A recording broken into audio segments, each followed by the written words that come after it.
আসসালামু আলাইকুম। অনেক মায়েরাই আমাদের কাছে জানতে চান যে আইইউআই কি। আইইউআই এটাকে যদি আমি একটু এলাবোরেশন করে বলি, সেটা হচ্ছে ইন্ট্রা ইউটেরাইন ইনসেমিনেশন। মানে হচ্ছে যে নারীর জরায়ুর ভিতরে যে বীর্যটাকে প্রতিস্থাপন করা।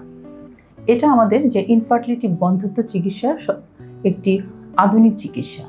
সাধারণত এই পদ্ধতিতে দেখা যায় যে আমরা মাকে প্রথমে মুখে খাওয়ার ওষুধ এবং ইনজেকশনের মধ্য দিয়ে তার ডিম্বাণুটাকে পরিপক্ক করার চেষ্টা করি, এবং তারপর মাসিকের 12তম দিনের দিকে আমরা একটু টিভিএস আল্ট্রাসাউন্ড করি, যাতে দেখি যে ডিম্বাণুটা পরিপক্ক হয়েছে কিনা। যদি ডিম্বাণুটা পরিপক্ক হয়, সেক্ষেত্রে তাকে আমরা এসিজি নামক একটা ইনজেকশন দিয়ে তার ওভুলেশনটা হওয়াটাকে আমরা মোটামুটি নির্ধারণ করি, এবং একই সাথে আমরা কিন্তু তার আইইউআইয়ের জন্য ডেটটাও ফিক্সড করে ফেলি। এবং আমরা যেদিন আইইউআই আমরা ইনজেকশন যেদিন এসিজি দিব, তার 36 থেকে সাধারণত 40 ঘন্টার মধ্যেই আমরা সাধারণত আইইউআই করে থাকি।